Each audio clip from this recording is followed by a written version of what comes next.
You've obviously changed a lot in your years as a coach. How can you even compare your feelings today to your first game coaching in the W here?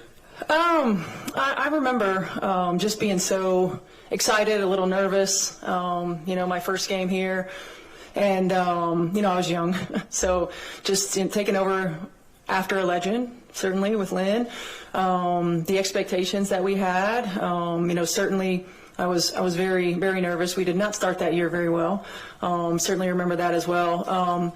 But yeah, age, experience, all the other things. There's a lot of excitement and buzz around today. Like, I'm really excited about, game day and opening day of the season and, seeing this team in live action.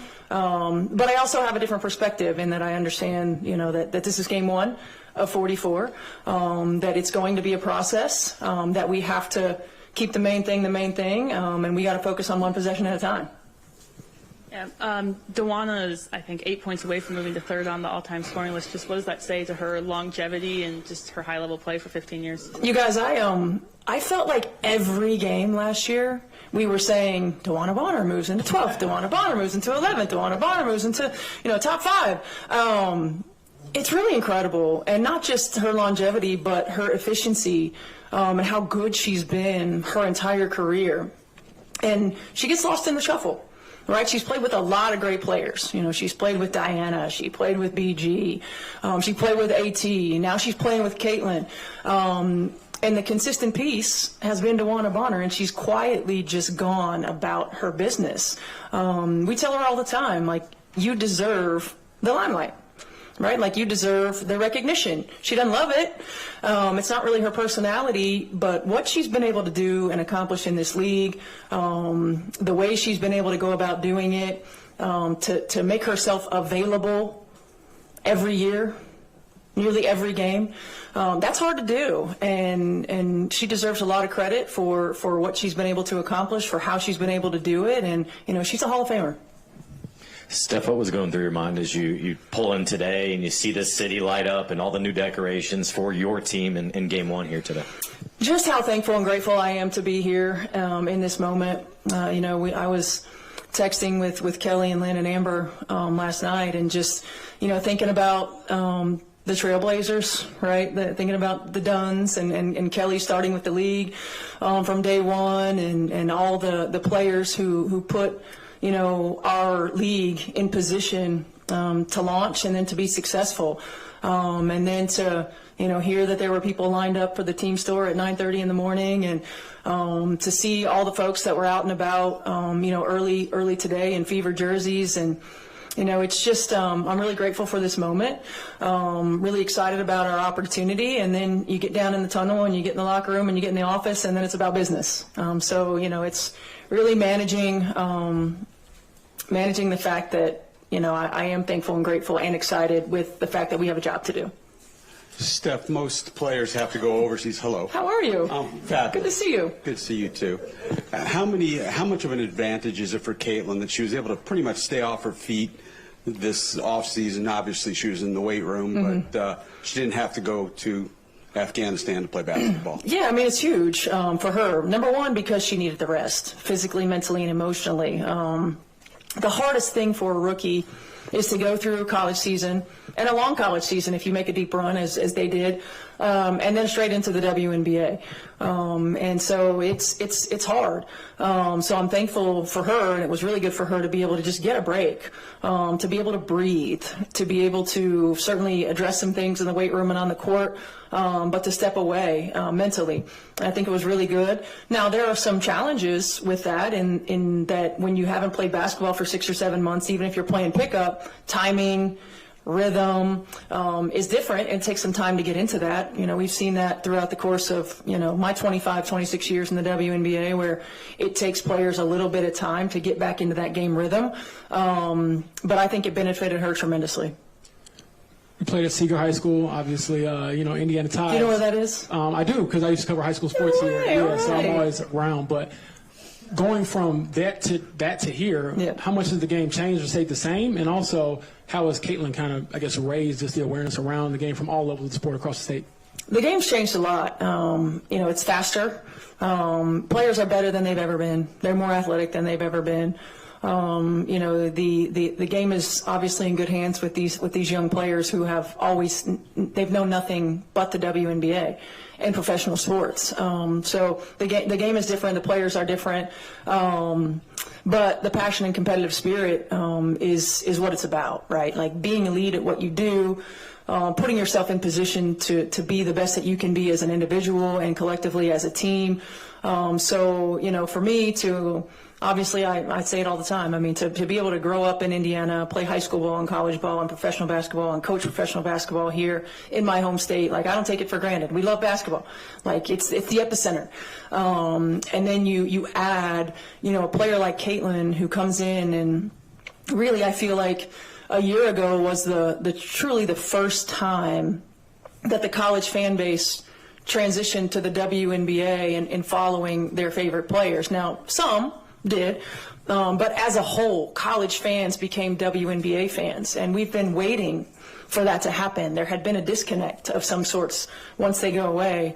I hope that doesn't change because of, transfer portal and because you really develop relationships in college with these players and seeing these players. And so I hope that doesn't change because of all that.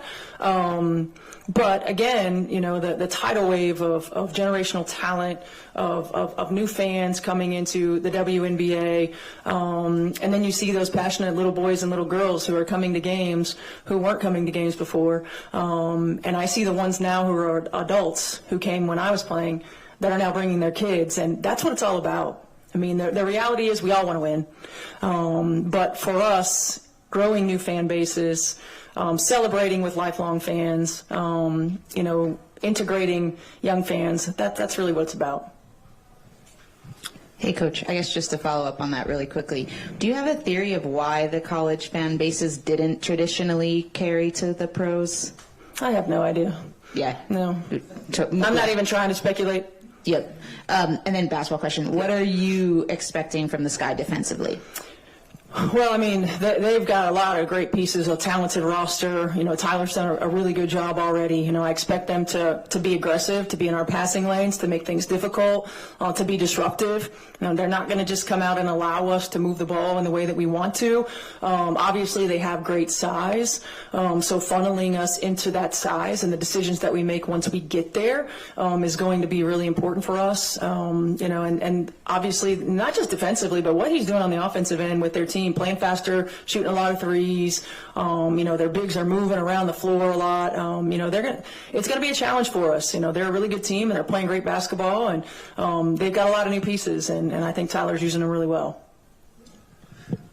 You were describing yourself as a sort of an older, more mature version of the coach from the first time around, but at the same time, coming into a new season, in a new circumstance, was there anything different about going to bed last night and thinking ahead to today? Anything you want to check off and say, hey, tomorrow's the day and I'm ready to go, or anything like that? No, not really. I mean, you know, my kids came into town, so it was nice to be able to hang with them. And, you know, they were playing chess, and I was watching film, and that's kind of the nature, the redundancy of a coach's life at home. And there's something calming to me about that, having my family around, having my kids around. You know, they were very young the last time I did this, and so now they're older, and they get it, and they understand.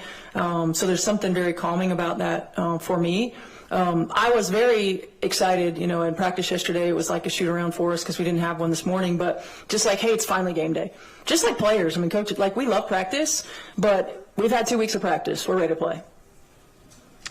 Steph, we've talked a lot about how Caitlin's adjusted to some of the new bigs she has. I wonder if you could talk maybe specifically about vets like Dawana and Natasha Howard, how they've adjusted to having her as a point guard. Yeah, I think the biggest adjustment is just the speed that these guys play with. You know, I would say especially for DB, knowing that we played a slower system in Connecticut, you know, that she was more used to that, adjusting to the speed, adjusting to the fact that, you know, shots are going to go up quicker. You're not really always able to predict when that's going to happen. I think that's going to come with time. You know, certainly be able to do that. With Tosh, you know, she's played with, I don't want to say players like Caitlin, certainly, but she's played with players who have the ball in their hands a lot. You know, certainly when you think about her playing in Seattle, her playing in New York, her playing in Dallas. So Tosh knows really how to play off of them.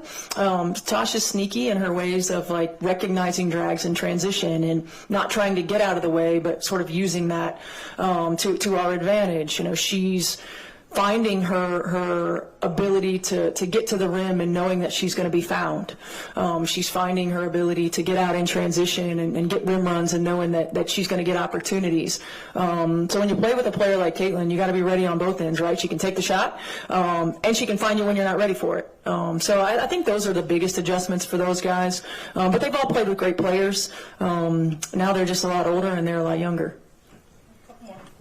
Coach, I saw Jenny Busek was at practice the other day, and Caitlin's obviously been at Fever games, and even going back to 2012, like Paul George and those guys were at your games. Just how have you seen the connection, the synergy between the Fever and the Pacers? It feels from afar pretty unique.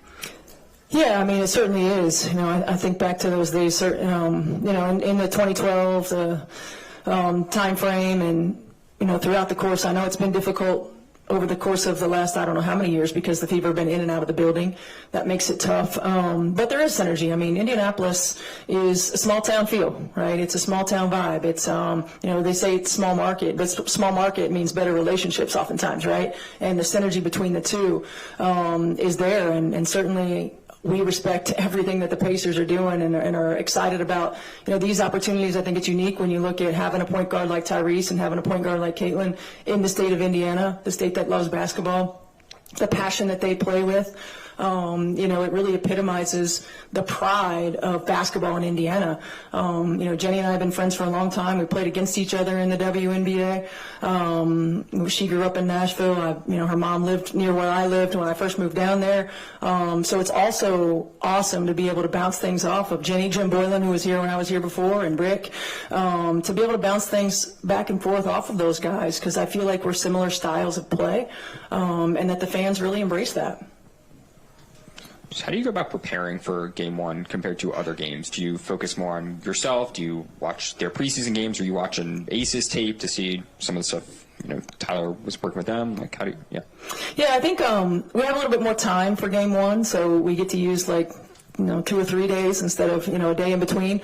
So it's really a combination, continuing to work on us as we taper back, you know, working on half-court stuff, working on things that we think we might see based on the film, based on, yes, certainly some things that the Aces have done. We know Tyler's going to mold things the way that he needs to mold them for this team. And then, you know, watching the film.